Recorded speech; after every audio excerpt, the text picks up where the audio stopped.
The Box Seat, brought to you by our stable of sponsors: Woodland Stud, New Zealand Bloodstock Standardbred, Bracken Farms, Stonewall Stud, IRT, it's your horse and our passion, Australasian Wide Garrard's Horse and Hound, Ricciero Racing Stables, Lincoln Farms, the clubs Alexandra Park, Cambridge Raceway, Ashburton Trotting Club, Addington Raceway and Harness Racing New Zealand. Hi everyone, welcome to the very important IRT New Zealand Cup Day preview show. A big thank you to our sponsors. We simply would not be here without them. Michael Guerin, it's very close now. I know it's going to be a different Cup Day to what we're used to, but when you start thumbing your way through the fields, gee, there's some opportunities for us coming up on Tuesday. Yeah, hi Greg. Big hi to everybody watching around the country and of course our friends in Australia. We'd all love to be getting together at Addington on Cup Day on Tuesday. For so many people, it's not just about the races. It's a chance to catch up with old friends. And this time next year, hopefully we can. But doesn't mean the racing's going to be any worse, Greg. The program's stellar and it's very balanced. There's not many dominant favourites, Greg. I thought a really good Punters Cup Day. We'll talk later about the Box Seats National Punters Club, but a lot to get into, Greg, and looking forward to seeing how it all unfolds because we don't have that behemoth, that huge Purdon race machine, which has dominated Cup Day in the last 5 or 10 years. Not having that, Greg, makes for a very balanced day with a lot of different narratives. Yeah, plenty of information coming up in the next hour on your Box Seat. But let's start with the weather. It's going to be a high of 19, but a low cloud early in the morning. And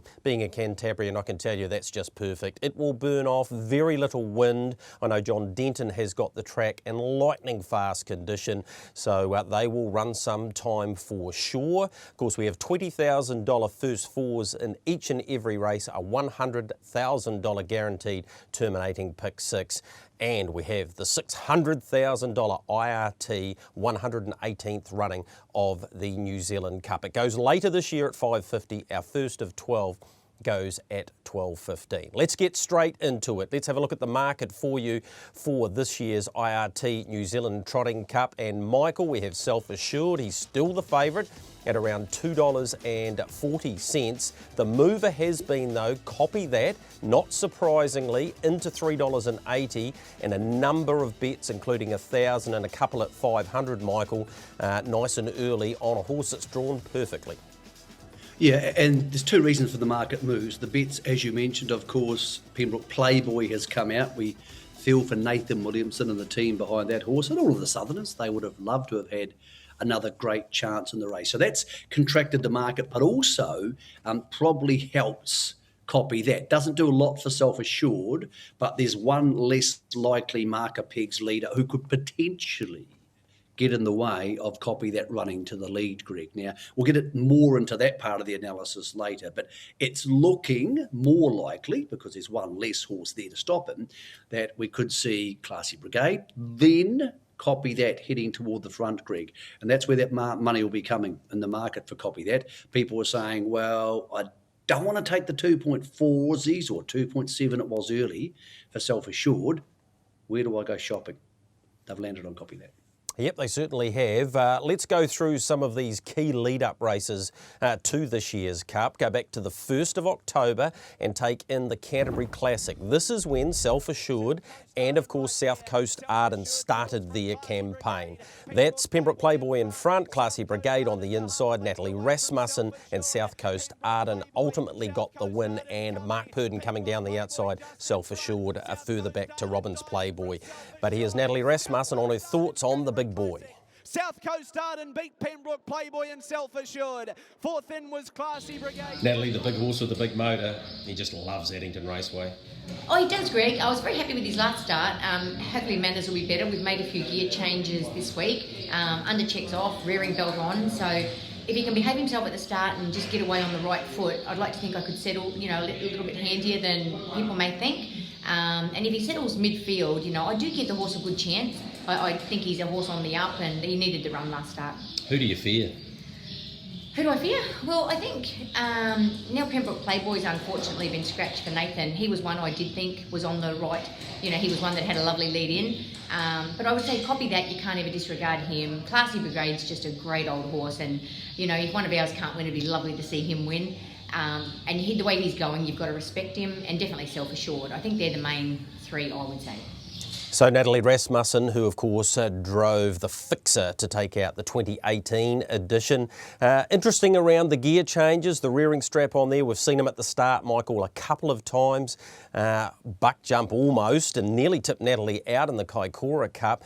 If he steps away, and as she said, he can step quickly, she's hoping to get up the field a little bit further than most of us might think.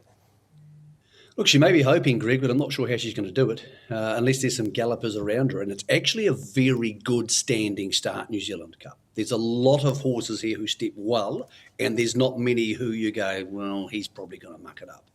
Henry Hubert had a bit of bad standing start form early in the campaign, but on the whole, they've been pretty good.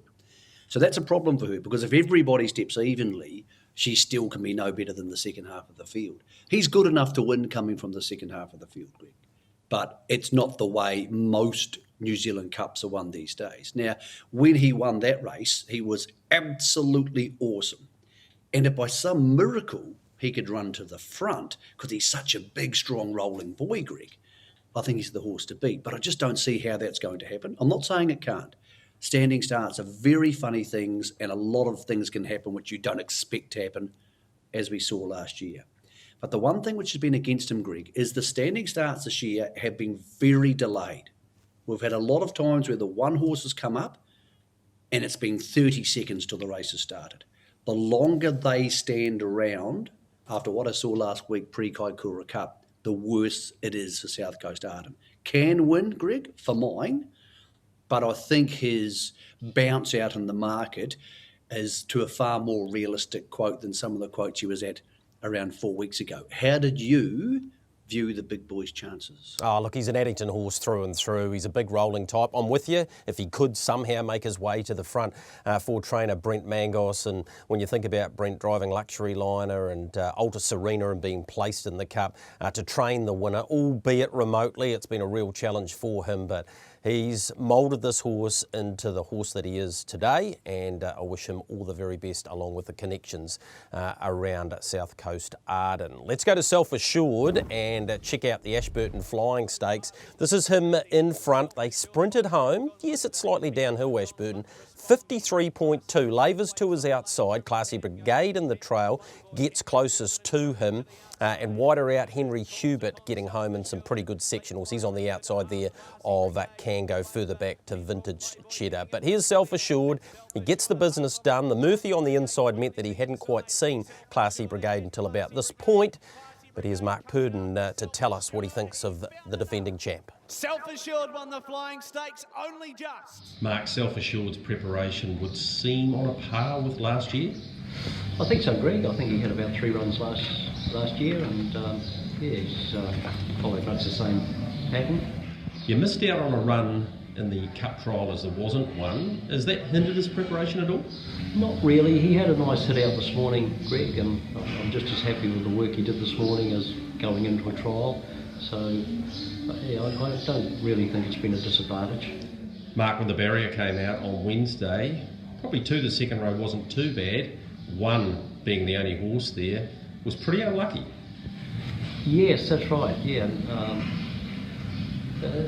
It may be better because I think he's just on the borderline of if there was a hold-up at the start, he could miss it. So I think he'd be happier following them away than he would be, as I say, just if there was a hold-up off the front. So it may work out better.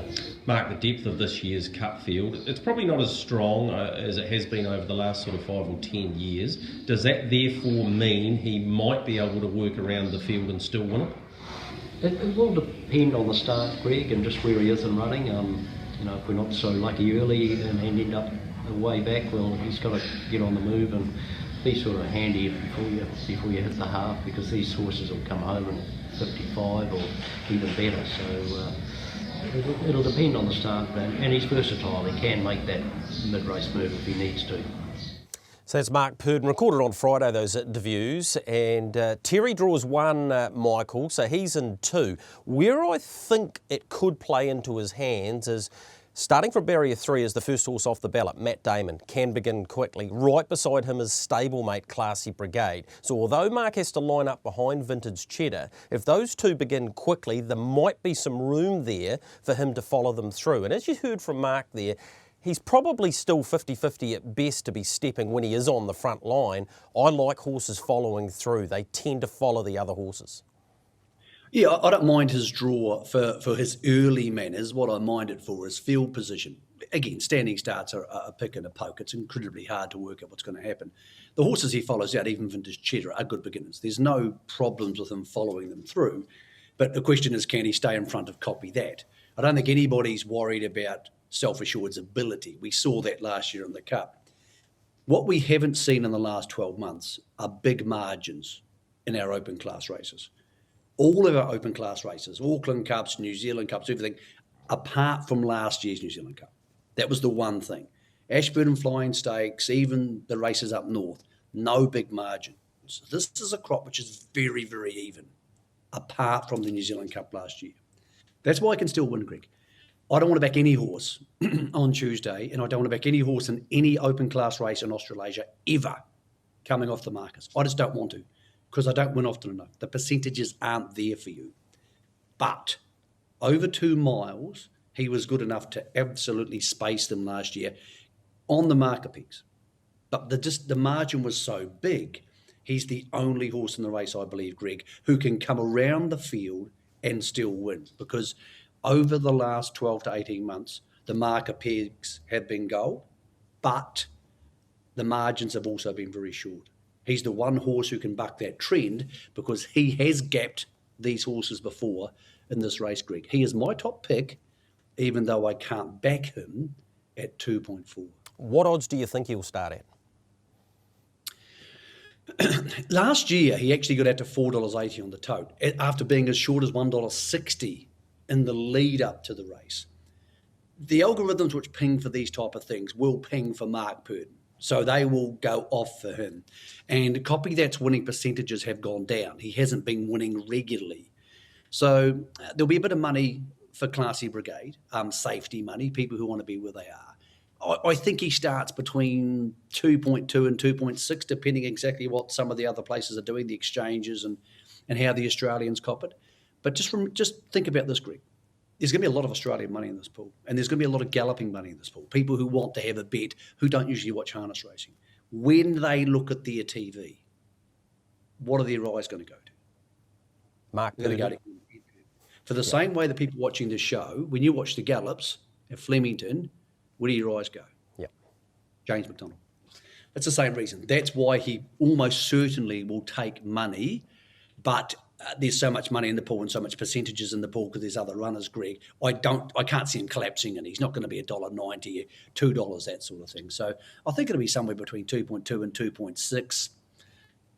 I still can't tip either of those things, Greg. It's just too short for a horse trying to buck the most prominent trend in harness racing for the last 18 months, which has been the marker pegs just win everything. Let's go to the Kaikoura Cup from last Monday, and Classy Brigade becoming the first horse to win 3 Kaikoura Cups. That's Laver in front, South Coast Ardent to his outside, behind him Henry Hubert, and getting through on the inside, this mighty horse, this horse that feels like he's been around forever, doing the impossible and winning a Kaikoura Cup at Addington Raceway. A wonderful performance from him. Let's hear from his driver, John Dunn. It's Classy Brigade, 3 in a row. Classy Brigade won the Kaikoura Cup, beat South Coast Ardent. John, 4 runners in the New Zealand Cup for diamond racing. That must be pretty exciting. Yeah, definitely. A couple of them really deserve it. They've been great lead-up races, and a couple of them just snuck in. But all owners and that are wrapped, so that's the main thing. And Classy Brigade, how's he come through his Kaikoura Cup run? Really good, actually. He's had a taxing run all season, so it's been great. He's pulled up fine and fit and healthy and eating up. Bad side if he doesn't eat up, so he continues to press on, so couldn't be happy with going into it anyway. And the barrier draw looks ideal for him. Yeah, it is. I was just wrapped when it come out and I drew the front line. That was sort of main thing. Like last year, I drew outside second row and put me out of play from the get-go. So hopefully Classy's good manners to turn up on the day and, like you say, use that good draw. And who do you fear the most? Oh, definitely. Well, you got a couple, three of them probably. Like you got to copy that. He's just fitness is getting there, and he trialled Super the other day, so he's a very good horse. And then you got Self Assured and South Coast Arden, like the runs I've done this season, especially Self Assured last season. He's definitely sort of the one to beat. Can Classy win it? Well, I hope so. Anyway, he's had a great prep going into it. He's showing a bit more speed. Legs getting a bit older, but he's showing a bit more speed this time in. So if I get the right trip, I'll be a good chance anyway. Our intrepid reporter there, Emily Morgan, Michael, who does such a great job for us with the camera throughout the season here on the box seat, getting that interview with John Dunn. He's the people's horse in so many ways. He hasn't finished further back than 4th in this campaign. His manners are impeccable. He's had 2 goes at the Cup before, 3rd 2 years ago, and then last year off the second row, finishing in 6th. He's almost the pivotal horse for this entire conversation. Yeah, I think he is. I think you're right, Greg. And I think he's never raced better. But what he has done is he's raced differently. And that's really crucial. Classy Brigade used to be step, run, stay in front. And it worked really well for him. But it didn't win in the biggest races because he wasn't good enough to win the biggest races doing that. Last week at Kaikoura, copped the trail and excellent up the passing lane. At Ashburton, almost beat the Cup favourite up the passing lane. So that's indicated what's going to happen. John Dunn, I think, will lead, probably by the winning post the first time, which actually you can bet on. There's options you can bet on. That is $2.10, Greg, to be in front with the winning post with 2 laps to go. But I think he hands over because he's older now and he's not going to want to rough and tumble and have South Coast Arden looking him in the eye or Self Assured or copy that, who's more likely to get there first. So I think he ends up in the trail. From there, can't miss the first 4. Because he's only going to trial a good horse, Greg. He's not going to hand the lead away to 100 to 1 chance. And then the question is, can he run past the more favoured horses? I don't think so. But 6 months ago, Greg, I would have said 0 chance. The way he's raced in the last couple of starts, maybe it's a 15% chance, which gets you to that sort of $6 mark. I think he's short enough for what he is, Gregory. But I agree, he is the key tactical horse in the race, and I think that tactic will be to hand to whichever of the big 3, other big 3, get there first. All right, plenty of betting options, of course, at tab.co.nz, including who's going to be in front at the winning post. There's just so many betting options there for you. The doubles, the likes of Self Assured to win with Laver to run in the top 4, all of those sorts of things available, tab.co.nz. Copy that. He's the next one we want to have a look at. Here's his final trial, final hit out, Michael, at Pukekohe. Maurice McKendry, his northern driver, was aboard. He's way too good for Christians Have Times, 54.927.8. His race day driver in the IRT New Zealand Cup is Blair Orange, and I got the chance to get his latest thoughts on this super Northern Star. Blair, in the small number of drives you've had on Copy That, I know you've been impressed. Yeah, I have been, Greg. Thing of maybe 3 race day drives. So, he's as he's progressed in age, he's got better and stronger, and I'm very happy to be sit behind him in the Cup. His preparation's been light in many ways, but Ray got Morris to give him a decent spin around the other day, and in a very quick time for Pukekohe. That should have topped him off nicely. Yeah, I watched that, obviously, Greg, on the computer, and he looked very strong to the line, and as you said, the sectionals and the overall time were very strong. So, he's had a good blowout that day, and I'm sure Ray's got him in tip-top order. Barrier draw-wise, I'm thinking you're pretty happy with a wide front row draw. Yeah, I think it's perfect actually, and watching his races from Auckland before he's come down, he's been getting the stand rather well. So being out wider instead of on the inside, I think it's definitely going to suit him. He's not one-dimensional, Blair, but if you could find the markers and in front of the field, it'd be a pretty good spot to be. Oh, for sure. He's definitely in the top 3. So if he was to find the front, Greg, it's his race to lose. $800 at $4.50, a couple of $500 bets at that same price, and $1,000 at $3.80. A confident Blair Orange, if he can find the top, Michael, he's going to take some catching because he's already proven he can stay. His run in the Auckland Cup when having to sit parked outside Spankham, and of course Amazing Dream came off his back, indicated the distance will be no problem. Yeah, and that's the key run for me. He's a very unusual horse. When he's confident and he gets up on the steel and he just charges and he's in front, Greg, he's close to unbeatable, or has been so far. When he is pushing and shoving and coming off other horses' backs, I don't think it suits him. I don't think he actually seems to enjoy it. If you put his two records together, when I'm leading as opposed to when I'm racing in the field, they are totally different horses. So if he gets the lead, he'll be incredibly hard to beat because, as you said in the Auckland Cup, he had an awfully hard run and he was still there at the finish against Amazing Dream and against Spankham. I think maybe Self Assured's better than them, but still comparable. So if he gets to the lead, he's probably going to be the horse to beat. And then the question mark is who's on his back? Probably Classy Brigade. Well, I would back him to fight off Classy Brigade. Then you say to yourself, where does Self Assured get to? He's a deserved second favourite. The only concern I have, Greg, is if in that shuffle up early, he doesn't get to the lead and either South Coast Arden or Self Assured gets there before him, then I can't see him winning, Greg. So it's a tactical bet, but he does have the leading driver in the country on board. So clear second pick for me, but so much for me personally on his chances is going to depend what happens inside that first lap. All right, we've had a look at the top four favourites for the IRT New Zealand Cup, but the Cup's about so much more than just who might win the race. And I got an opportunity to catch up with a guy whose strike rate is incredible. His name is Brent White. I wanted to learn a little bit more about him and his horse, Cranbourne. It's every trainer's dream to have a runner in the IRT New Zealand Cup. I'm picking it's yours. Yeah, you did true, Greg. Probably 12 months sooner than I really thought. But we'll take it and enjoy the moment, and what'll be will be. How'd you get into the game? Give us a bit of background for those who don't know Brent White. Brian Hill, Nelson. I'm from Murchison, and I had a little goat track there.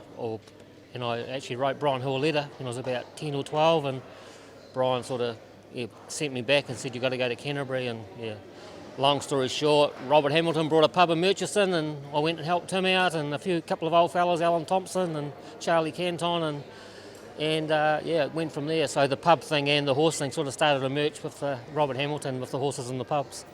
Well, plenty of people know you as the mine host at the Springer, and many a night shared out there, and it's allowed you to get into training in a bigger way, but probably even bigger than what you even dreamed. Yeah, well, so as I said, I was in the pub game for quite some time, and I was over the coast, and things went a bit pear-shaped for me, and we come back to Canterbury and moved down to South Canterbury, and we started off with a couple of horses, and then it sort of just ticked away quietly, and then just one or two grew from there, and then moved back to Christchurch and went and helped Joe and Nev at the Springston, and then Ross McCutcheon come on board, and it sort of blossomed from there, really. This horse, Cranbourne, in behind, the big bloke, gee, he can stay, and he's given those owners of yours huge thrills so far. Oh yeah, they're a great bunch of guys, and Bear's been in the game a long time, and he's hell bent on being in the Cup, and I can't blame him. Neil Pearce, he's one of the great supporters of the Flash Ash Hotel in Ashburton, Barry Phillips, and probably Ross Smith. Mention him more than anything because he was actually my first owner I ever had in South, and first owner I got when I got back into training. So it's pretty good, pretty special to have one for Ross, have a wee share for Ross and doing the job. You got the business done in the Methven Cup at Geraldine. That's given you a lot of confidence. Not that you needed it with this horse because you've always rated him. Yeah, it was good. I mean, I said to Bose that day, this was probably our New Zealand Cup. Drive him like it's our New Zealand Cup, and it panned out. He sort of gave them a bit of a start, and I thought Blackie was going to get the wood on me again with Vintage Cheddar, but we got home, and it was sweet, and it was good for the boys because they're all sort of from the Methven, Geraldine, Tamurka area, so it worked out bloody good, Greg. How special to share this moment with Steve McNally. He's had a drive in the Cup. He's experienced that. But for you two great mates to have a chance in a race like this just makes it that much more special. Well, definitely, because Bose has been with me more or less from day one. He's driven over 120 winners for me. We've had a lot of great times, and for him to get out there, and as long as this fella here puts his best foot forward and just gets around, it will be great for everyone involved, and particularly my son too. I've got to mention, because he does 80% or 95% of the work with Cranbourne at home, and I just sit on the sideline and tell him what to do, and it's his pride and joy. Excuse my ignorance, what's his name? Tim. Yeah. Tim, yeah. Oh, I was talking to Tim on the phone the other day, actually. Yeah, look, and he loves the horse, doesn't he? Yeah, he's very passionate about this horse. So, and he does, as I said, does a good 90% of the work, and he'll come back in the odd time and say, Dad, I think it's time you to drive today. So that's the way it works. So he'll jump on the GP, but it works out good, and he's working for me full time now. So it's pretty special. He's doing a great job as Brent White and Cranbourne. He means so much to his group of owners, Michael. Neil Pearce, who often calls the trials down at Ashburton, or has done in the past, and the group of owners, Ross McCutcheon, the family had a tragedy inside the last month or 6 weeks. So whilst he probably can't win it, like so many in the race, and congratulations to all of the connections who've got a start in the great race. I'm sure it's going to be a big day for them. But hearing Brent White and what it means for him and his son Tim to be training this horse and having a runner in the New Zealand Cup, for me, is often what it's all about. Yeah, it's cool stuff. I mean, it's not like a Melbourne Cup where predominantly you've got these mega stables battling each other. There's some knock-around blokes and ladies from the South Island who have small teams, and some of them have secondary jobs, and they're getting to go to the biggest dance. Let's not forget, this is the biggest horse race in New Zealand. This isn't the biggest harness race in New Zealand. It's the biggest horse race. It's bigger than the New Zealand Derby for the gallopers. And I don't say that lightly, because it's a big deal. So to be part of that's cool. And to people, behind Vintage Cheddar and Cranbourne and a lot of these horses, even the connections of horses like Steal the Show, good on you for having a go. Good on you for getting in there. I wish you the best of luck. Most importantly, I hope your horse gets home safe. That's the most important part, Greg. What you find with the small stables is that's always the most important part. They love their horses. Clearly, Brent does. And we hope they all get home in one piece. And, yeah, I think for a lot of people, Greg, 4th or 5th on Tuesday would feel like a win. Yeah, it certainly would. We have to find the winner, though, Michael. So who's your top selection? I know who it is. Let's see it on the screen. You're with Self Assured, so am I, and Matthew Cross has provided us with his top selection for each and every race as well. So even though he's on the second row, we've all settled on the defending champion. You mean that's the best photograph we could find of Matt Cross? Yeah, I got the microphone in there as much as I possibly could. It does help him. Look, it's impossible to go past Self Assured, Greg, because he's done it before. No other horse here has proven to me they can win this type of race. He showed me last year. I saw it. It's on the internet. Go have a look. The question is then, what odds are you willing to take for him? This feels remarkably like deja vu, Greg. We did this exact same show last year. Back in those days, before COVID, you could go into the studio. It was kind of cool. Yep. And I said to people, I want to back whoever is in front out of Self Assured or Copy That with 2 laps to go. Yep. Self Assured was, and he won. But I also said you can back them both, and you can still do the same thing. Percentage-wise, and this is by no means paying out on Classy Brigade or South Coast Arden, if you've got $50, say that's what you spend on the race, Greg, you can have your $30 on Self Assured, getting back something like $75. And you can have your $20 on Copy That, getting back something like your $75. Give yourself a reason to yell at the TV, and you could make 50% on your money. That's not a bad bet. Wasn't a bad bet last year. It's not a bad bet this year, Greg. So that's one way to attack the race. For me, Self Assured on top, Copy That, the clear danger. Everybody has the same picks, I think, Greg, for 3rd or 4th. What did you make of the rest of them behind Self Assured? Yeah, I think, and I've said before, Laver's one of the crucial horses in the race. If he's able to step away, I think he could hold the key for South Coast Arden and to some extent Self Assured, because he's likely to move around the field for Gerard O'Reilly, and it's a big day for Jeff and James Dunn. It's a big day for Anna Donnelly, of course, who has Kango in the race. But to all of the connections, the Robbins Playboy camp, who get another shot at the big dance along with Craig Ferguson. Good luck to you all. I did settle on Self Assured. I'm not outside those big 4 either, but But I reckon there's an option there for you to have a bet. The next one home, if you like, or if it finishes in front of the other 10 in the race, Laver's $6. I think he's a pretty solid bet if you want to go that way. It is an unusual day for so many people and so many reasons. What about the sponsor, IRT? Richard Cole, the managing director, has this message for you leading into their big day. Hi everyone, I'm Richard Cole from IRT, and I'd like to take this opportunity to say a few words ahead of tomorrow's running of the IRT New Zealand Trotting Cup. And for the first time in its illustrious history, it will be held with limited patrons on course due to the COVID-19 restrictions. While, like so many of you, we share in the disappointment of not being able to attend the IRT New Zealand Trotting Cup this year, we are hugely supportive of this wonderful day and are looking forward to watching the incredible racing that'll be on offer, and of course seeing who will be crowned this year's IRT NZ Cup winner. IRT are passionate about supporting the racing industry, and we continue to do so with our full commitment again this year, regardless of the limitations that we have all faced. In what has been a trying year for everybody over the past period, the resilience of this wonderful industry continues to shine through. So from all of us at IRT, we hope you enjoy this wonderful spectacle from wherever you find yourself celebrating this year, and that you're fortunate enough to back a winner or two. So to the trainers, the owners, drivers and breeders, and everybody else participating in tomorrow's great day, we wish you all the very best of luck. And all the best of luck to you too, Richard, of course, a part owner of Bad to the Bone, trained by Barry Purdon and Scott Phelan, and has the New Zealand Cup winning driver with Kim's girl, Colin De Philippi, sitting in the bike. That's the big one, the 118th running of the IRT New Zealand Cup. The man calling the action, who has the best view on the place at Addington Raceway, is Matthew Cross. And as we go to our first break, we get an insight from him of what it's like to call the great race from a historic commentary position. Matt, I'm picking as a boy, the opportunity to even watch the race from this position of Addington Raceway would have seemed like a pipe dream, but now it's your reality.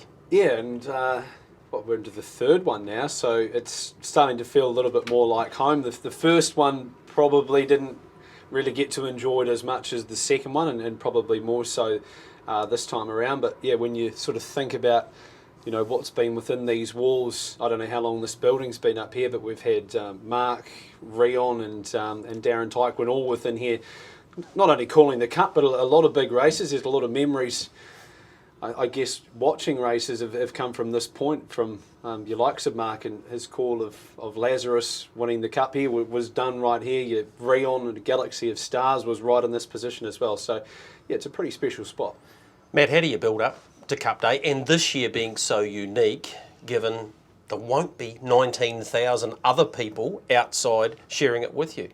The build-ups are pretty much the same. It's you know, trying to stay fit and healthy leading up to it. It's a big long week across both here and Riccarton, and it is quite draining, and I think it might be a little bit more draining this year without the crowd around. It's an unbelievable thing when you stand up here and it's just pumping. You can feel the energy coming up through the walls, and Riccarton's very much the same. It's going to be harder this year, I think, trying to reflect the excitement on the track, and often you get a guide from the crowd as to how exciting it is. So yeah, it's going to be hard to try and find that balance, not go too far over the top when maybe it's not that exciting, and then also trying not to miss those opportunities to really reflect how good it is. But yeah, it's been tricky so far with having no crowds, particularly like today, and at Ashburton last week was quite difficult without getting that gauge. But yeah, look, I'm looking forward to it. We've got some great horses across both codes to look forward to, don't we? Looking forward to the preview show, which you're now part of, and are going to find us a winner for each and every race. Do you find it difficult to do that when you really want your focus on calling the races, or do you enjoy doing the form as well? Well, I think I'll put it to you like this. If I came to the races without a race book full of information, I'd be walking up the stairs with anxiety going, I'm not ready. So that I think doing form is my way of telling my brain that I'm ready to go. So then when I come up here, I feel relaxed, feel like I've got everything under control. So I like to do the form, and it is an opportunity to, you get to have a look at the colours and all of that sort of stuff as well. And I think that there is a requirement now, maybe different to what it was years ago with race callers, to have a fair idea of what's going on with the form. And I think at the start, you don't often always see what you want to at the start. It's nice to kind of get a gauge of who's going to come out, so working out where the speed's going to come from, and particularly with race patterns here at Addington, you do get a fair idea with the sectionals mid-race of how the race is going to unfold. But yeah, it'll be pretty stock standard to what I'm used to be doing, with a fair bit of form, and yeah, just coming here and feeling prepared. Good luck, mate. Your third call of the great race, and I know you're going to enjoy it. Yeah, I will enjoy it. And like I said to you earlier, I think that this year I'll get to enjoy it a lot more, now that I feel like I've settled in and grown up a little bit more. I mean, I was 25 or 26, I think I was, when I first come in here. And look, it probably was a bit too soon. But within the last 2 or 3 years, I've grown so much compared to what I would have had I not been in this role. Sorry, I'm just grasping the Matthew Cross's growing up part. I hadn't quite got to the bottom of that yet, but yeah, good on you, mate. Good luck. Thanks. 8 years this year, Greg. I've been at trackside. I still remember the day that I walked in, and you were like a dad to me.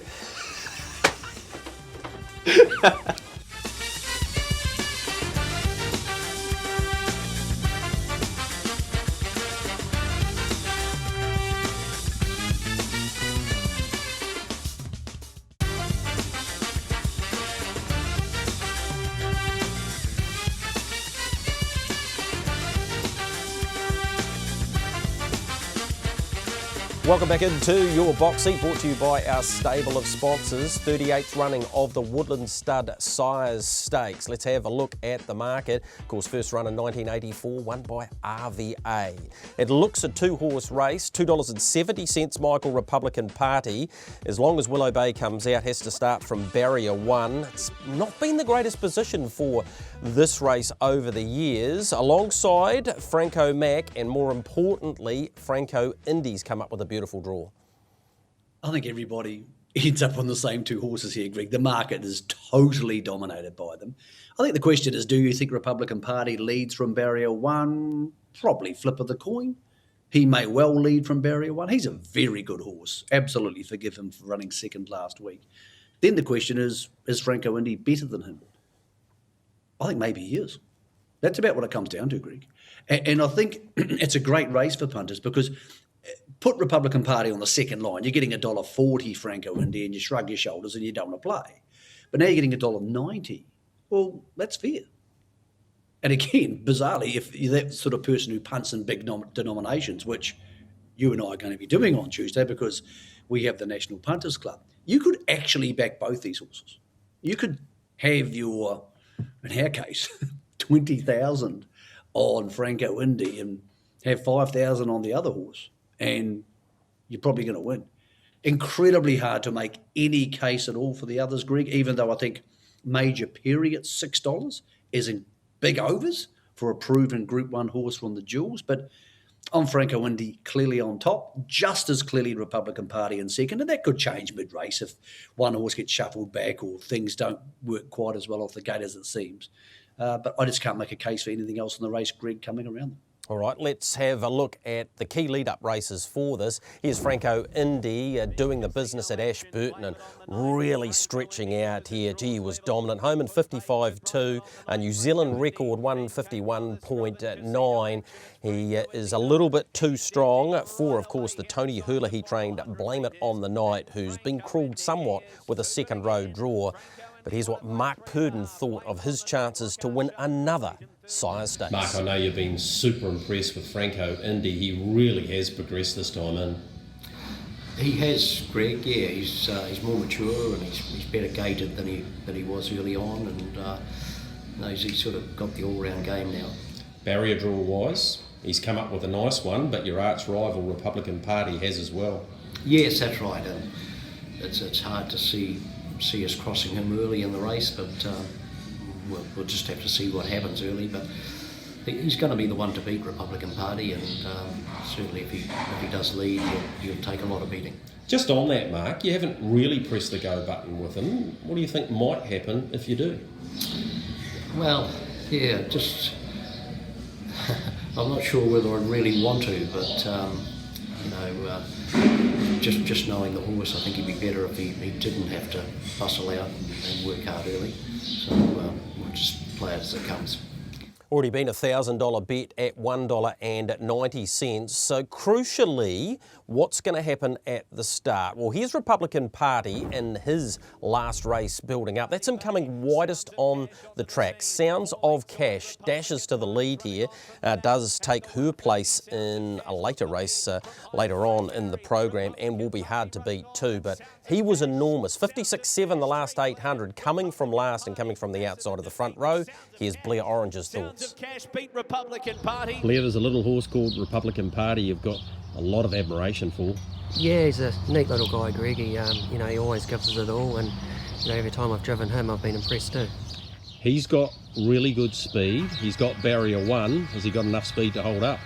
Yeah, haven't really pushed the button on him, to be honest, but you definitely got to use that barrier draw, and he's definitely good enough to win the race. And yeah, if he can hold up early, it'll just be one of those things. We'll have to see what happens. Going to be a great tactical battle between you, the former apprentice, and the master, Mark Purdon. You've seen a bit of Franco Indy.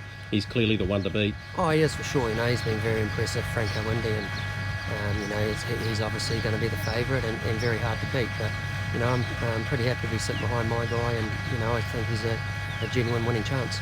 My Ultimate Chevron and Can't Find a Better Man have also won nicely, I think, Michael, in terms of the barrier draws, because particularly My Ultimate Chevron, the winner of the Sapling Stakes as a 2-year-old, is in on the markers and therefore is a top 4 player. Yeah, it's where you want to be. If you got the favourites drawn to be handy, Greg, incredibly hard for the horses back in the field to make a move, because, say, for example, Franco Indy's sitting parked at the 1,000. Well, it's not going to hand up to some $50 chance. It may be a tamer size stakes than we usually see. Often one of the favourites is drawn out wide and therefore they have to move, and there's some respect factor there. I don't see respect coming from Blair or Mark for other horses in the race. And it's incredibly hard to hand it to one of them if, for example, you're in the running line being Mark Purdon, because if it hands to another horse, you're 3 back on the outside and they come home in 54.5 and you're giving the leader or the trailer too much ground. So putting all that into the mix, I just think Franco Indy's the best horse. So I'm going to go for Franco Indy on top. Republican Party, as I said, you could make a case, you could probably back both, but there's a little bit of something about him, Greg. There's a little bit of, I don't know what, maybe a smoulderish type horse about Franco Indy. And I think Mark and Natalie have come back into training these horses with Hayden over the last month or 6 weeks, and they would have targeted a couple of horses which they would have thought, right, this is something we can win a big race with. So we'll get the whole team ticking over, but this one or two, these ones will get the absolute polish, Greg. I'm thinking Franco Indy's one of those horses. Yeah, 2 Group 1s down and the 3 of us all going for the same horse in both. Maybe a nice way to play a multi across the IRT New Zealand Cup and the Woodlands size stakes. Let's move to the third of the Group 1s. It is the Livermore New Zealand Trotting Free for All. And a look at the market for this. This is an intriguing battle. Bolt for Brilliance, $2.70. Majestic Man, he's been backed, Michael. He opened at $3 into $2.50. Oscar Bonavina, he's a $3.80 chance. And Vacation Hill, the other one in single figures, is at a quote of $9. 74th running of the Livermore New Zealand Trotting Free for All. Let's go and have a look at Majestic Man and his performance here in the Ashburton Flying Stakes, the sprint at Group 3 level. That's Muscle Mountain getting the better of him, but he was very brave to their inside Midnight Dash, who comes up with barrier 4 with the scratching of Majestic Lavros. And Oscar Bonavina on the outside. He was pretty brave in there as he got down to the wire. So he was favourite for the Dominion a couple of years ago, Oscar Bonavina. He hasn't quite got back to that sort of level, but here's Mark Purdon's thoughts around whether he can on Tuesday. Mark, I know you've been trying to get Oscar Bonavina back to his absolute best, and what happened at Ashburton wasn't ideal, was it? He got there pretty late. That's right, Greg, and I do think it affected his performance in hindsight.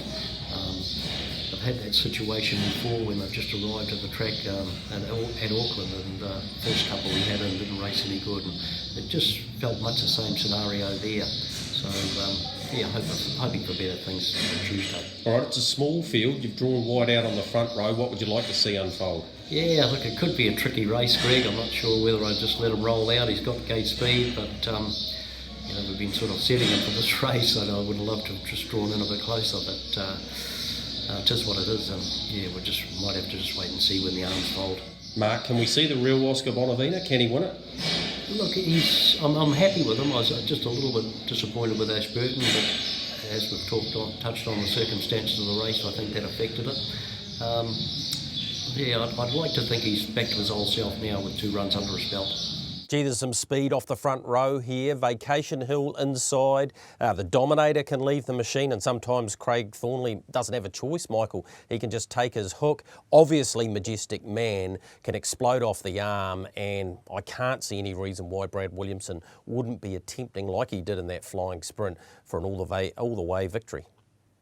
Yeah, I think everybody's in the same thought process. He ends up in front, Majestic Man, because usually when they want to get the front with him, they do. And then the question is, can he hold on? And that might depend on who's around him and behind him. If the Dominator's behind him, I think he beats him home. If Vacation Hill's behind him, probably beats her home. But the horse which interests me the most out of the race, Greg, because I know what I'm getting with Majestic Man. He was really good at Ashburton, beaten by a horse who has subsequently beaten Sunday Sun. So take Muscle Mountain out of the Ashburton race, because that's what you're doing. He's not there on Tuesday. Then Majestic Man wins, and he's shorter. But Bolt for Brilliance is the interesting race. We know how good he is. We were all watching on Jules Day. He was just unbelievable over something like this trip. The question is, where does he end up in the run? There's 2 different versions of Bolt for Brilliance. There's one which is a bit of a dick, and he just mucks around, and he's just a general pain in the ass for punters.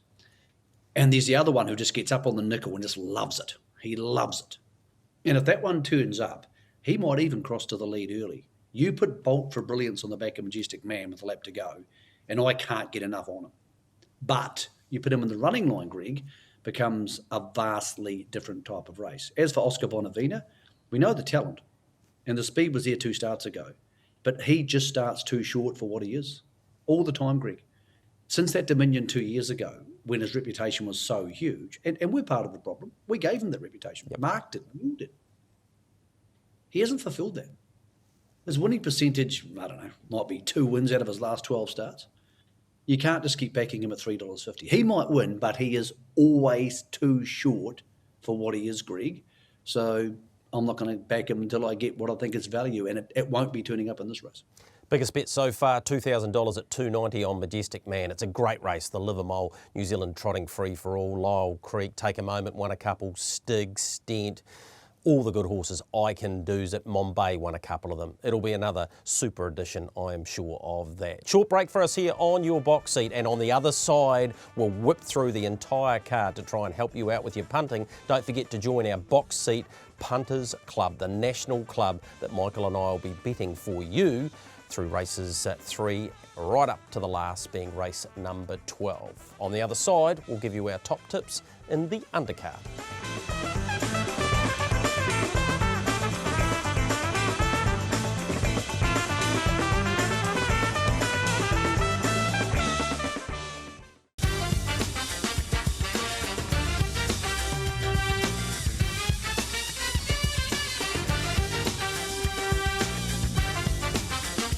You're in your home straight in your box seat. Let's go to race number 1, the East-West Fencing. It is a trotting race, and the market looks like this. Good support for Andy Hall, who won on this day last year. Spoke to Nathan Williamson. He's pretty happy with where he's at. Good, strong support around American Pride, who looks really hard to beat. But here's Andy Hall winning at Ashburton. When I spoke to Nathan, Michael, he said this surprised him. He hasn't been happy with this horse's coat pretty much all the way through, but this was a strong win by this horse. Well, the coat was going pretty fast here because it was wrapped around some pretty fast body and fast legs. He's good, and the horse out wide, American Pride, absolutely stomps home after getting too far back. Will be better for the run. Mark Purdon jumps on. Could have picked either of them, picked American Pride. No spoil the $3, but top pick for me and the first on the card. Yeah, American Pride for Michael. Matt Cross has gone with Andy Hall, and I've actually gone with Andover Love. Double figure odds. I spoke to Paul Nairn at the Kaikoura meeting, and he said to me, not quite happy with this horse, just a little bit on the tubby side. I reckon he'll improve enough, and at double figure odds, I reckon he's worth having a spec. Let's have a look at race number 2, the Hydroflow Maiden, always a pretty sought-after event. Monaco Grace comes up with Barrier 1. We're going to have a look at her latest trial. This is at the Cup Day Trials, $5.50 the price for her, $6.50 for Nick of Time, who's had good support. That's her getting up the passing lane. She's beautifully bred. She's raced by the Woodlands Partnership. And although she hasn't won a race, Michael, Barrier 1 at the 1980 should be advantageous. Should be. Tricky little race. Found it a hard one to pick a definitive winner, and I went for Tornado Banner, who I think is probably a horse who's on the improving side of things, Greg, but not a race I had a lot of confidence about. Interesting race. I thought Monaco Grace for me, and Smart Watch is the first selection for Matthew Cross, race number 2, the first leg of the early quaddie. Let's go to race number 3, which was the traditional race number 1 on the old card. It is the box seat every Wednesday at 9 a.m, so really honoured to be sponsoring this very good race. Harold Smith is a horse that just keeps on raising the bar. I spoke to Nathan Williamson after he drove it the one and only time, and he said this is an open class trotter. Here's this horse winning, Michael, at Kaikoura. Did some work to get to this point this day in the hands of John Dunn, who's sticking with Dubois. But he's got a little tricky draw, one off the 10 metres, but that's the only thing against him for mine. Yeah, he's a very nice horse, as is the second horse, Fighting Fire. One of those two should win this, but I'm happy enough with one on the second line. I think actually in many ways it sort of almost hides the horse from the distractions. All it'll see in front of it, Greg, is bums and other horses, and they see that every day of the week. So happy enough to be on him. If I'm backing him, I'm covering on Fighting Fire, who was excellent last week. Yeah, and Katie Hawke, of course, a winner on Kaikoura Cup Day as well. I Dream of Jeannie, also excellent in that, and has the services of Mark Purdon. All right, let's continue with our look through the card and go to race number 4. Felt that this was the trickiest on the day, the Myco Plumbing and Bathrooms Mobile Pace. Cyrus Michael, the one that you have gone for, came up at $5. Always Have Faith gets into the race, and I thought on his performance at Kaikoura that he would be extremely hard to beat. Yeah, not much between them. Invitation Only is also in the market as a decent chance. I thought it was $17 last week. You're backing the same horse in a similar race for $4, which doesn't make a lot of sense. So not a race with great confidence, but if I get to Tuesday, Greg, and I'm not sure what to do, I'll defer to the blue colours because I've been there before on Cup Day and seen them go round and round and win and win. So it's a proven formula. I'd rather be backing a proven formula than just be having a step in the dark. The Dunstan Junior Free for All, it's been won by some good horses over the years. This one, the market for it. Typo's been backed, comes up with Barrier 1 off the back of his very impressive win last time. And Krug, the other one that's been backed in the race. Let's go back and have a look at Typo winning really nicely here. He's a sports on his back. He's a fair type of horse and will take some beating later on in the program. But it was the turn of Typo from the Anna Donnelly stable in front and winning an excellent time. Let's get Anna's thoughts on his chances on Cup Day. Anna, he went a 155 mile rate the other day leading up. I can't see your tactics changing too much. Nah, hopefully not, Greg. Look, he's come through that race really well. It was good to see him, use that gate speed, and Sam, drove him perfectly. So let's hope for a repeat this week. Anna, if he's successful on Tuesday, is there a possibility you'd go into the New Zealand Free-for-All? Oh, probably not, but we'll cross that bridge when we come to it, to be fair. Sliding blinds go on the Dual Derby winner in Krug. Is that going to be enough to get him over the line, Michael? I think it's going to be enough to get him to the front. I think Krug will go forward. There'll be a great story coming out this week with Crandell Getty for Harness Racing New Zealand, who have a lift out this week, says, this is it, enough of this, we're going forward. So he'll get the lead, I think. Will Typo be behind him? Maybe. I thought Shan Noble was too tight in the market. Again, you could make a case to back Typo and Krug if you think they'll lead in trail. But this is Krug's race, Greg. If he was going to be any chance in Kaikoura Cups and Ashburton Flying Stakes, which the market suggested he was, well, then he should be winning this. If he's not winning this, Greg, they have problems heading forward. All right, the Garrard's Horse and Hound, great supporters of this show and of the entire industry, is race number 6. Good battle coming up between Deny Everything and He's a Sport, and the likes of Sam Hara as well. Deny Everything, he just keeps on winning. This is his latest winning performance at Addington Raceway. Look at the horses he's beating here. Steal the Show and Shan Noble. Both have come out and placed in the aged pace. Got a chance to catch up with his trainer, Mark Jones, to get his thoughts around a horse that they've got a lot of time for. Deny Everything clinging on, and Deny Everything makes it 5 in a row. Deny Everything beats Steal the Show. Mark, Deny Everything, he's done everything you've asked of him. Yeah, he has, and probably a bit more than we thought he would. So, he's done a good job. He's unbeaten this time in, and he's racing pretty good. Mark, so much so you even gave consideration to nominating him for the Cup. You obviously think a lot of him. Yeah, just thought the 2 miles would have suited him, and he's a good star and he's got speed. So, it's early noms, we couldn't do it, and he had him race when the noms come out, but I don't think he would have been able to place in the Cup. What about barrier draw wise for Cup Day? It's going to be an intriguing battle. He's a Sport's a quality horse, and he's just drawn to your inside. Yeah, there's a fair bit of speed inside us, and Cole's one's a pretty smart horse, and we're drawn wide enough, but we're pretty adaptable. We've got good gate speed where he can sit in, so we'll leave that part up to Sam, but he can do whatever he needs to. Biggest bet in the race, 1,000 each way on He's a Sport. Also some good bets on Alta Wise Guy, the one that you've gone for on top, Michael. Only because he's some value, Greg. I think Deny Everything probably gets the lead, and that's the place to be all day on Tuesday. But Older Wise Guy was stunning the other day, and if Coral Star can hold up from the inside and be in the trail, Older Wise Guy could be 3 deep in a race where he might get a run at them late. So at $6 and $2, I wanted to find some value throughout the day. Deny Everything top pick, but Older Wise Guy, I think a better each way bet.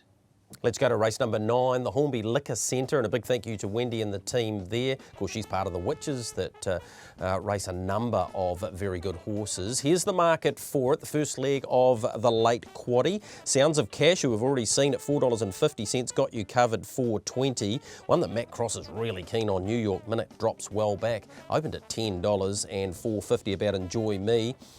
Michael, which way did you go in the first leg of the late quaddie? I thought the most even race of the day. There's probably 7 or 8 winning chances, Greg, and a lot's going to depend on who ends up where. I'm with Matt. I think New York Minute's an open class horse dropping back to the straight. He's no superstar, but he's good left-handed. I like him at $7.50. Again, there's lots of shorties on the day, so he's a good each-way play. You're going for Enjoy Me, so clearly the barrier draw, you're thinking, may not be as bad as it looks. Yeah, she's a group performer, as we know, and I'm just hoping she gets some sort of run. It's hard to be tipping horses from the outside of the gate, but I like her chances if she does get a bit of luck. Race number 10 is the Avon City Forward. Here's the market. One horse has been heavily backed right from the get-go. Loving the Port, trained by Phil Williamson, has son Brad in the bike. I'm pretty keen on it. I know that Michael is as well. The other horse is Resolve, who I thought was outstanding last time in behind Katie Hawke. Wouldn't need to lift much there, but we're both with Lovin' the Port, and Matt Cross has gone with Resolve. Having a look at the final race on the program, it is the First Direct Taxis Mobile, and the market for this favourite is Dashing Major, comes out of the age pace last time, $2.70 for him, Firefox at $5.50, and Sporty Charlie from the Brad Morris team, Brent Barclay to do the driving inside second row at around $6. Selections for the final race on the program, we're all with Dashing Major. So in terms of the selections, Michael, for all of us, I've come up with a multi because in 4 races on the day, we've all selected the same horse. Harold Smith in race 3, Franco Indy in the Sires, Self Assured in the Cup and Dashing Major. If you spend $20, it comes back $517. Not a bad way to play IRT New Zealand Cup Day. God give them strength, Greg. For those who want to get involved, of course, the Box Seat Punters Club, just go to TAB. There's a little banner across the top, Box Seat Punters Club. Invest your $5 and invest whatever you want. We're going to take it really seriously and try and invest that money for you. So we're all in it together. We're going to try and have a big, chunky punt as well, Greg. We're not going to try and treble your money or make 10 times your money. We're going to bet like it's mine. We're going to bet like it's yours. We're going to bet seriously, and those horses we're on will come up across the screen on Trackside's coverage on the day, Greg, so people can have a reason to yell at the TV. So come join us on the Punters Club. Your hands in semi-good money. Money's in semi-good hands.